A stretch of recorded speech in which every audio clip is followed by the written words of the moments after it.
edhe kaluara edhe tashme, por fatmirësisht edhe ardhmja, është shumë e rëndësishme që të kemi një koordinim, një partneritet, një bashkëveprim me këto vende, e kurdo që ndodh kështu, historikisht vendet tona i kanë pas, le të themi, punët mirë kur veprimet i kanë koordinu me vendet mike të cilat e kanë mbështet rrugtimin e Kosovës deri në këtë stad. Prandaj e themi që në kryet edhe se institucionet tona, me thekë veçantë ato politike, duhet me qenë më të vëmendshme në raport me veprimet që i ndërmarrin qoftë në pjesën veriore, qoftë kudo tjetër, sepse në instancën e fundit çfarëdo veprimi i cili mund të rezultonte me cënim të sigurisë e pastaj mund të rezultojë edhe me kushtimisht me thënë vendin përgjegjës ose fajtor vendit tonë, kjo nuk besoj që është në të mirën e vendit. Prandaj gjithçka është e mundshme, përjashtohet një mundësi e tillë që siç e thatë, mirë po megjithatë këtu e kemi KFOR-in, e kemi prezencën e fuqishme ndërkombëtare, natyrisht për aq kohë sa këta janë këtu, besoj që Serbia është ballafaquar me aleancën më të fuqishme me NATO-n dhe e ka pa që në raport me të tilla për herë do të dalë humbës, prandaj vlerësoj që është kryesisht një retorikë e cila në hera herës përdoret si nxitse për ngjalljen ose avancimin e nacionalizmit i cili natyrisht është në doza të theksuar për fat jo të mirë në fqin tonë verior, mirë po nuk besoj që mund të ketë veprime përtej. Natyrisht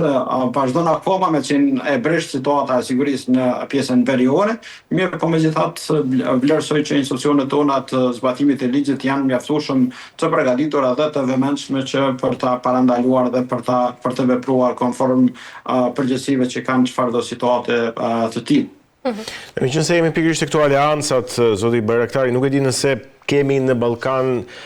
kristalizimin gradualisht, por themi të ndarjes të dy bloqe strategjike, një pro-perëndimor, ku bëjmë pjesë, po themi ne shqiptarët, dhe nga ana tjetër një pro-rus apo edhe kinez, nëse i takon investimeve strategjike të Kinës. Kjo vrehet një tendencë, është shumë e qartë, me thekë veçantë siç e përmenda çështja e Serbisë, ajo akoma vazhdon të luajë me këto dy, le të themi, karta në mes të perëndimit dhe Rusisë. Mirë po,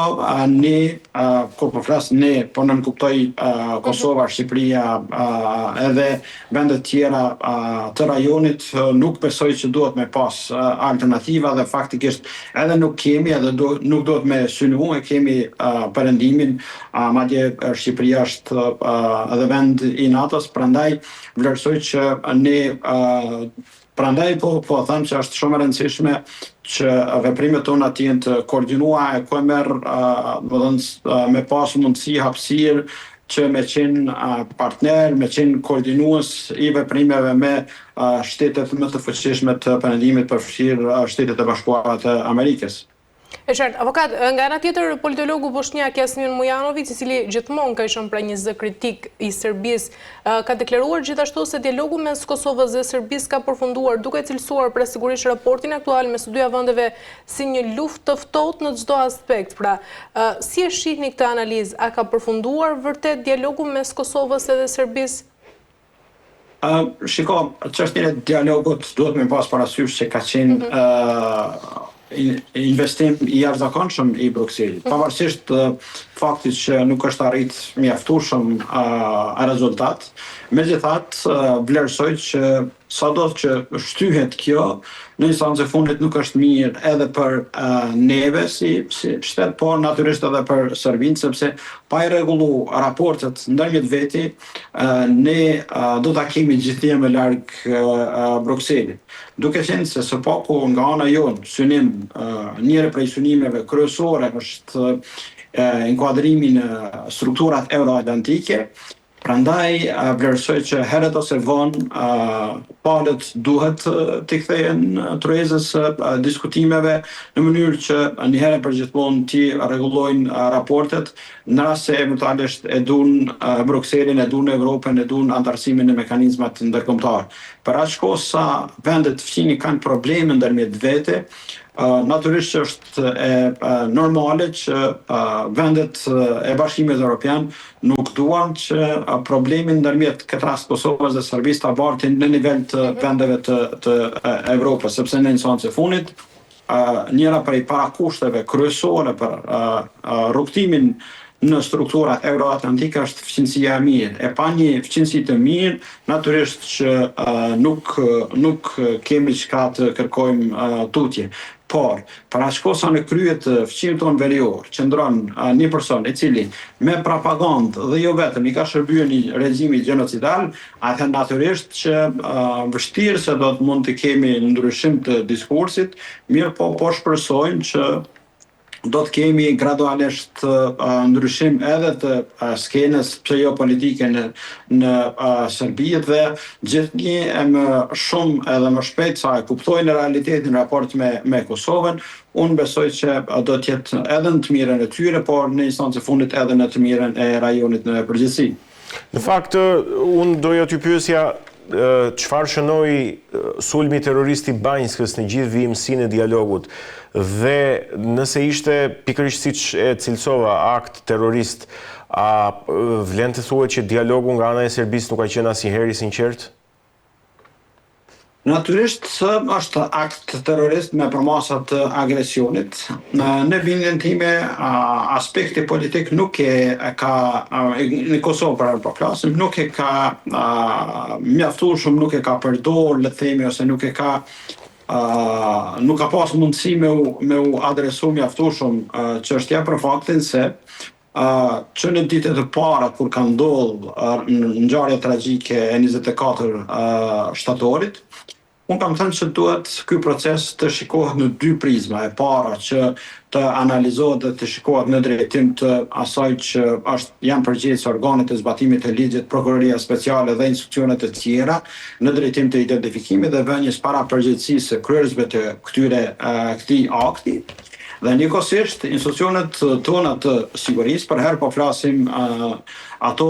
profesionale, me prezencën edhe të faktorit ndërkombëtar që ka rol dhe mision çështjen e sigurisë në pjesën veriore, siç është KFOR-i dhe mekanizmat e EULEX-it, të prodhojnë raporte të cilat natyrisht që pastaj mund të përdoren nga politika në drejtim të argumentimit të faktit që prapa këtij sulmi ka qenë Serbia. Në bindjen time edhe njëra edhe tjetra kanë pas disa pengesa të cilat fillimisht fakti që prokuroria speciale nuk e ka identifikuar ose nuk i ka përfshi kategoritë të caktuara të veprave penale për cilat mund të zhvillohet gjykimi në mungesë. Aktualisht kemi proces gjyqësor që zhvillohet vetëm për 3 të pandehur të përfshirë në proces, ndërsa për 42 të tjerë ata mbahen vazhdojnë të qëndrojnë në Serbi. E kur kemi parasysh faktin që faktorin ndërkombëtar gjithnjë më shumë ka kërkesa nga të drejtuara në drejtim të Serbisë për vënien para përgjegjësisë këtyre personave, atëherë nënkupton që kemi le të thosha dështuar në drejtim të prodhimit të dokumenteve bindëse për faktorin ndërkombëtar të besueshme dhe kredibile në drejtim të asaj se prapa këtij sulmi ka qëndruar autoritetet serbe. Prandaj besoj që në rast të tillë do të ishte mirë që të merret në mësim që politika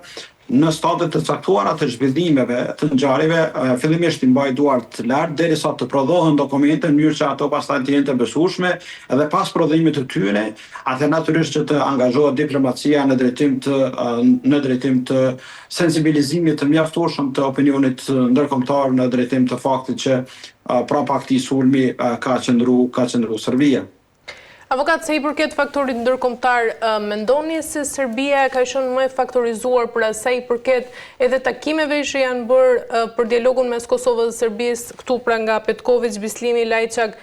por edhe Kurti Vučić, dhe ndërkaq Kosova ka qenë më në presion sigurisht me kërkesat? Ka qenë gjithvje është vënë, jo rallëherë është vënë në pikpyetje objektiviteti i bashkisë ndërkombëtare, por ndonjëherë kësaj le të themi qoftë me ose pa vetdije ose me vëmendje jo të mjaftueshme, masin mund t'i kemi kontribu edhe ne me këto veprime, aksione të herpasershme në drejtim të me thekë veçantë pjesës veriore, madje duke i zënë ndoshta kushtimisht më thonë edhe në befasi faktorin ndërkombëtar dhe këtë kemi thënë që në kryet herës. Që pavarësisht që veprimet dhe vendimet kanë qenë dhe vazhdojnë me u cilësu si të lidhshme, kur kemi të parasysh situatat të tilla, me qëllim që Bashkësia Ndërkombëtare me thekë veçantë Brukseli të mos ketë hapësira për trajtime